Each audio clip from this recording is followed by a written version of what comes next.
anak ani God. Yan, sobrang tumatak sa akin yung mindset mo na yan eh. Okay. The way ko tingnan kasi to, ako talaga, ewan ko nagagalit nga yung mga tao pag sinasabi kong sa tingin ko, anak ako ni God. So ano ba, hindi ka anak ni God? Anak ka ni Nino?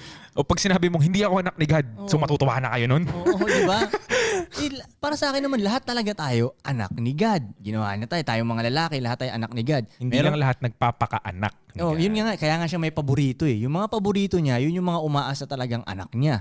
Yung mga hindi niya paborito, yun. Yung mga tatamad-tamad. Parang yung kunyari, anak ka nga ni God, masipag ka talaga, malinis ka, sharp ka, marunong ka makimausap sa mga tao, lahat ng shit mo, inaayos mo, on point ka, hustling ka talaga. Lahat talaga, inaayos mo, anak ka nga ni God. Kumbaga, nire-represent mo talaga si God. So ngayon si God, matutuwa ngayon siya sa'yo. Kaya kanya ibibless ng ibibless. Ngayon, pag hindi mo nire-represent si God, na tatay mo, pinapamigay mo lang yung, di ba?